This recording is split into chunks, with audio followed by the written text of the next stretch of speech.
Hello students. आज हम computer की कुछ बेसिक चीज़ों के बारे में पढ़ेंगे। मतलब यूँ सोचो कि हमारी फर्स्ट सेकंड क्लास है। जैसे कि आप स्कूल जाते हो तो आपकी जो फर्स्ट क्लासेस होती हैं, फर्स्ट क्लास सेकंड क्लास ऐसे होते होते आपकी एडवांस क्लासेस हो जाती हैं। तो वैसे ही यहाँ पे भी हम कंप्यूटर फील्ड में बिल्कुल जीरो हैं और हमें उसके बारे में बहुत अच्छे से बेसिक कॉन्सेप्ट जो है वो हमें सीखने हैं। आप कहीं पे भी जाते हो, कहीं पे भी इंटरव्यू वगैरह देते हो, तो सबसे पहले हमारा बेस क्लियर होना चाहिए। हमें एडवांस चीज़ों में कुछ आता है, नहीं आता, वो हमें ट्रेनिंग मिल जाती है। कोई भी कंपनी है वो हमें ट्रेन भी कर देती है, ट्रेनिंग देती है। लेकिन आपको वहाँ पे पहुँचने के लिए, वहाँ तक पहुँचने के लिए आपको कंप्यूटर की कुछ बेसिक नॉलेज होनी चाहिए।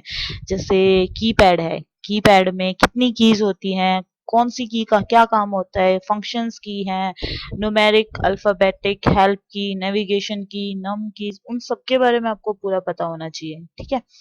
माउस के बारे में पता होना चाहिए, माउस क्या काम करता है, कितने बटन होते हैं, left left right and scroll. CPU के बारे में कि अगर हमारा कोई टीचर नहीं है हमारे पास तो हम सिस्टम को ऑन कैसे करेंगे।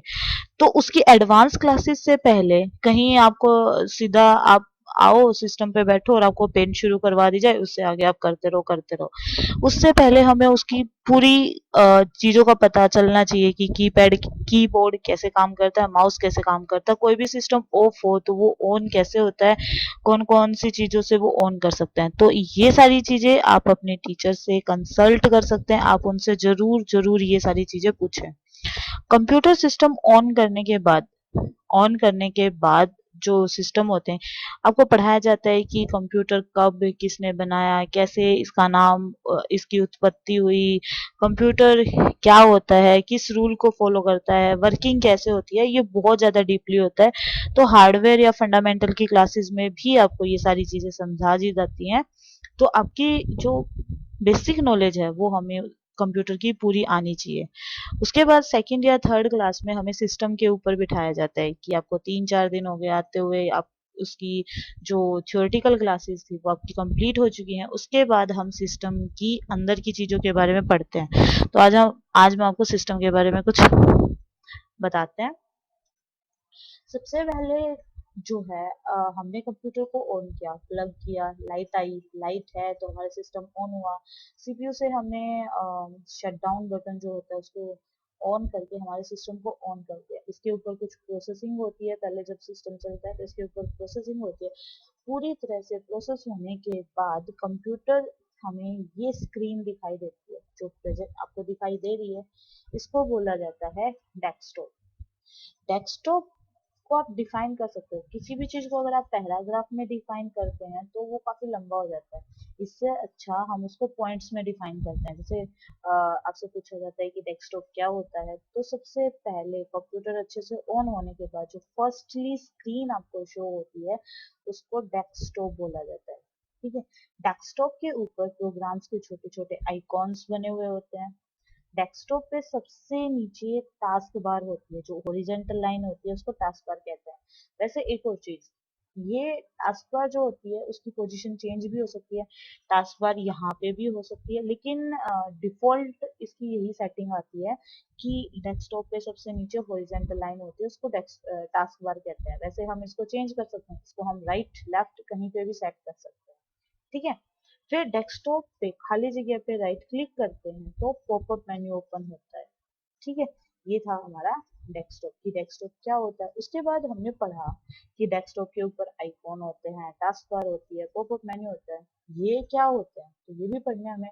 नेक्स्ट ऑप्शन आता है हमारा popup menu, sorry, icons. Icons क्या होते हैं? डेस्कटॉप के ऊपर प्रोग्राम्स की जो ग्राफिकल पिक्चर्स बनी हुई होती हैं, छोटी छोटी ग्राफिकल पिक्चर्स बनी हुई होती हैं, उनको आइकॉन बोला जाता है। ठीक है। किसी भी प्रोग्राम को डायरेक्टली ओपन करने के लिए हम आइकॉन का यूज करते हैं। जैसे यहाँ पे अगर आपको पेंट ओपन करनी है, यहाँ पे पेंट नहीं है, हमें स्टार्ट मेन्यू में जाना पड़ेगा। यहाँ पे है, यहाँ पे भी नहीं है, तो ऑल प्रोग्राम्स में एसेसरी, ऐसे हम पेंट खोल सकते हैं। हमें ये थोड़ा सा लंबा जाना पड़ा। अगर यहाँ पे होता तो हम राइट क्लिक करते और उसको ओपन करते या डबल क्लिक करते, वो ओपन हो जाता। तो आप आइकॉन कैसे बनाए जाते हैं वो भी मैं आपको आगे सिखाऊंगी। पहले हम इतना कर लेते हैं, किसी भी प्रोग्राम को डायरेक्टली ओपन करने के लिए हम आइकॉन्स का यूज करते हैं ताकि हम उसको यहाँ पे देख पाएं। अब ऐसा तो है नहीं, आप आपके सिस्टम में जितने भी प्रोग्राम हैं उन सारों के आइकॉन आप डेस्कटॉप पे क्रिएट कर दोगे, इतना स्पेस नहीं है हमारे डेस्कटॉप पे। इसलिए कुछ प्रोग्राम जो होते हैं सिस्टम के अंदर स्टार्ट मेन्यू या फिर हमारी ड्राइव्स के अंदर होते हैं, हमें वहां से ओपन करने पड़ते हैं। नेक्स्ट ऑप्शन आता है हमारी टास्क बार। टास्क बार का क्या यूज होता है? टास्क बार आपने सुना होगा, टास्क बारी। तो टास्क बार जो होती है वो डेस्कटॉप या विंडो पे सबसे नीचे होती है, हॉरिजॉन्टल लाइन होती है, उसको टास्क बार कहते हैं। किसी भी प्रोग्राम को आपने ओपन कर रखा है और आप जब उसको मिनिमाइज करते हैं तो वो आपको कहाँ शो होता है? टास्क बार पे। अब उसको आप यहाँ पे काफी सारे प्रोग्राम ओपन करके छोड़ सकते हैं और उनको टास्क बार के जरिए खोल सकते हैं। और इसके लेफ्ट साइड में स्टार्ट मेन्यू होता है, राइट साइड में इसके नोटिफिकेशन एरिया होता है। नोटिफिकेशन एरिया मतलब आपको नोटिफाई करवाते हैं कि चार्जिंग है, नेट नहीं है, साउंड है, या फिर डेट क्या हुई है, टाइम क्या हुआ है, तो वो आप यहाँ पे देख सकते हैं। नेक्स्ट आता है शो डेस्कटॉप। शो डेस्कटॉप का मतलब होता है जैसे आपने कोई प्रोग्राम ओपन कर रखा है, इस प्रोग्राम को मिनिमाइज करते हैं तो हम डेस्कटॉप पे आ जाते हैं, लेकिन हमने इसको ओपन कर रखा है, हम इसको मिनिमाइज नहीं करना चाहते और हम डेस्कटॉप को देखना चाहते हैं, तो आप सिर्फ डेस्कटॉप ऑप्शन के ऊपर जाएं, आपका डेस्कटॉप खुल जाएगा। देखो ये क्लियर तरह से नहीं खुला हुआ, थोड़ा धुंधला सा है, ठीक है। और बाहर कहीं पे भी माउस को लेके जाओगे तो वापस से आपकी स्क्रीन ओपन हो जाएगी। तो ये होता है हमारी task bar, desktop icon, task bar. Next आता है popup menu. Popup menu desktop पे खाली जगह पे जब हम राइट क्लिक करते हैं तो पॉपअप मेन्यू ओपन होता है। और पॉपअप मेन्यू का काम होता है डेस्कटॉप और आइकॉन्स की सेटिंग करना। डेस्कटॉप पे वॉलपेपर, स्क्रीन सेवर, कुछ भी सेट करने के लिए या फिर आइकॉन्स को छोटा बड़ा कैसा देखने के लिए हम इसका यूज करते हैं, ठीक है। तो ये होता है हमारा पॉपअप मेन्यू। जैसे व्यू, यहाँ व्यू में हमारे क्या होते हैं, आइकॉन की सेटिंग होती है। जैसे आप आइकॉन्स को लार्ज देखना चाहते हैं, लार्ज हो जाएंगे। अगर आप इनको मीडियम देखना चाहते हैं तो बीच के दिख जाएंगे। अगर आप इनको स्मॉल देखना चाहते हैं, बहुत स्मॉल हो जाएंगे, तो हम इसको मीडियम रखते हैं। शॉर्ट बाय का मतलब होता है कि कैसे इनको सेट करना चाहते हो। जैसे शॉर्ट का मतलब होता है असेंडिंग और डिसेंडिंग, ए टू जेड और जेड टू ए, तो नाम के हिसाब से कैसे इनको सेट करना चाहते हो। व्यू में ऑटो अरेंज भी होता है, ऑटो अरेंज पे क्लिक करो। ऑटो अरेंज का मतलब होता है सिस्टम खुद आइकॉन्स को अरेंज करता है, और मैनुअली अरेंज का मतलब होता है यूजर उसको खुद सेट करता है। तो नेक्स्ट चीजें होती है इसकी पर्सनलाइज वगैरह गैजेट्स। जैसे आपको डेस्कटॉप चेंज करना है तो आप यहाँ से डेस्कटॉप चेंज कर सकते हैं। तो ये होता है हमारा पॉपअप मेन्यू। नेक्स्ट आता है स्टार्ट बटन। स्टार्ट बटन के बारे में, यहाँ पे वे प्रोग्राम ओपन होते हैं जो रिसेंटली आपने ओपन किए हैं, वे प्रोग्राम आपको यहाँ पे मिलेंगे। ये आपके जो होते हैं वो डिफॉल्ट प्रोग्राम होते हैं। कंट्रोल पैनल होता है, कंट्रोल पैनल के अंदर आपके हार्डवेयर और सॉफ्टवेयर दोनों चीजों की कंप्लीटली सेटिंग की जाती है, ठीक है। तो ये हो गया हमारा desktop, icon and task bar. अब पॉपअप मेन्यू को हम थोड़ा सा और अच्छे से करते हैं। सबसे पहले है व्यू। व्यू में लार्ज आइकॉन, मीडियम और स्मॉल, ये मैं आपको बता चुकी हूँ। नेक्स्ट है ऑटो अरेंज आइकॉन। अगर यहाँ पे टिक लगा हुआ है, ऑटो अरेंज आइकॉन को अगर हम यहाँ से हटा देते हैं तो मैनुअली अरेंज हो जाता है, हम जहाँ चाहें वहां पे आइकॉन को लेके जा सकते हैं। लेकिन यहाँ से अगर हमने ऑटो अरेंज किया है तो आइकॉन सिस्टम खुद सेट करता है, हम नहीं कर सकते। नेक्स्ट है ग्रिड। ग्रिड होता है जाल। अभी यहाँ पे कोई उनका जो गुच्छा बना नहीं हुआ, डेस्कटॉप के ऊपर आप आइकॉन को देखना चाहते हैं या नहीं देखना चाहते, या फिर अगर आप देखना चाहते हो वापस वहीं जाके इसको सेट करें और आपका आइकॉन शो हो जाएगा। भाई डेस्कटॉप की गैजेट्स देखना चाहते हो या नहीं देखना चाहते हो, जैसे वॉच वगैरह गैजेट्स हमारे आगे आएंगे, ये रही गैजेट्स। तो यहाँ से हम गैजेट्स लगा सकते हैं। जैसे हमें क्लॉक लगानी है तो यहाँ पे डबल क्लिक करें, आपकी क्लॉक स्क्रीन पे आ जाएगी।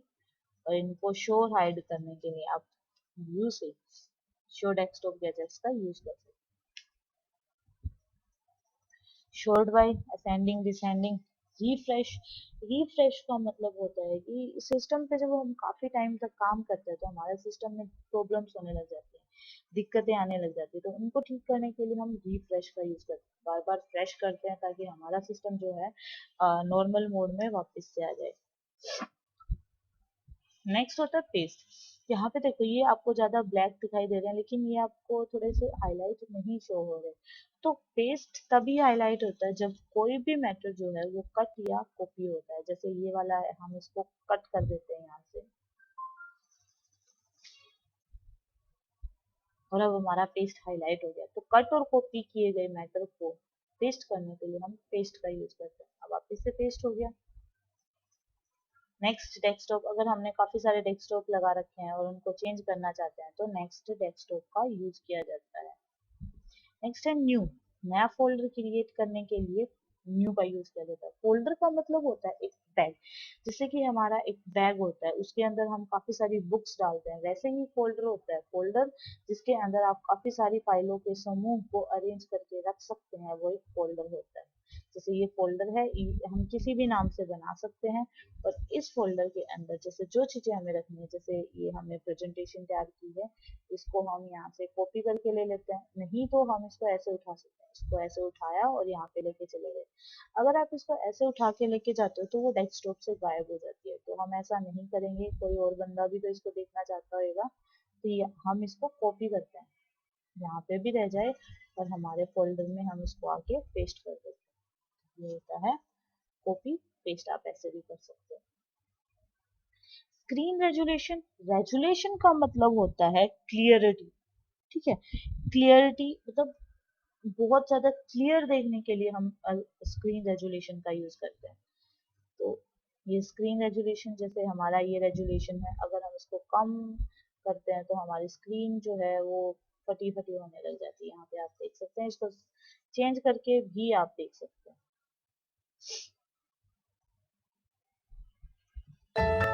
नेक्स्ट आता है गैजेट्स। मैं आपको करवा चुकी हूँ पर्सनलाइज। पर्सनलाइज से आप डेस्कटॉप की सेटिंग कर सकते हैं, डेस्कटॉप के वॉलपेपर चेंज कर सकते हैं। जैसे हमें ये वाले वॉलपेपर चाहिए तो हमने ये चेंज किए हैं। डेस्कटॉप के आपको कोई और बैकग्राउंड चाहिए, जैसे हमारी खुद की पिक्चर हमें लगानी है तो आप ब्राउजर से ले सकते हैं। आपको पता होना चाहिए कि आपकी पिक्चर कहाँ पे है, तो आप वहां से पिक्चर्स ले सकते हैं। इसके अंदर कोई पिक्चर है नहीं,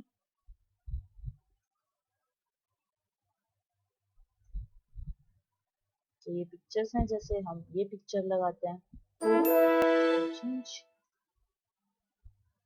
हम इसको सेव कर सकते हैं। अगर हमें हटानी है तो वापस से जाके और हम इसमें से कोई ले सकते हैं, ऐसे हम इसको हटा सकते हैं।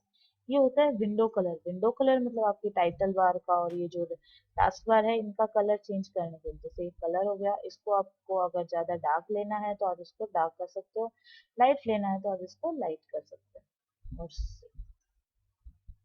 नेक्स्ट होता है साउंड। साउंड चेंज करने के लिए आप साउंड का यूज कर सकते हैं, कोई भी। जैसे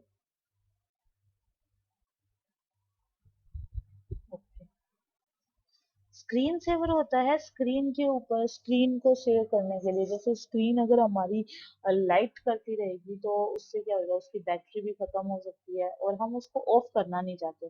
तो इसलिए हम सिस्टम के ऊपर स्क्रीन सेवर लगा के छोड़ सकते हैं, जो स्क्रीन को सेव करके रखते हैं। जैसे टेक्स्ट लगाना है तो 3D टेक्स्ट में लगा सकते हैं। यहाँ पे जैसे हम कोई अपना नाम लगाना चाहते हैं तो यहाँ से चेंज कर सकते हैं। ओके, तो यहाँ पे हम चेंज कर सकते हैं। बबल्स वगैरह लगाना चाहते हैं तो हम बबल्स लगा सकते हैं, तो आपको स्क्रीन पे ऐसे जो यहाँ पे शो हो रहे हैं वैसे बबल्स यहाँ पे शो हो जाएंगे। ये है ये डेस्कटॉप। तो हमारे desktop, icons, task bar, popup menu पूरी तरह से कंप्लीट हो चुका है।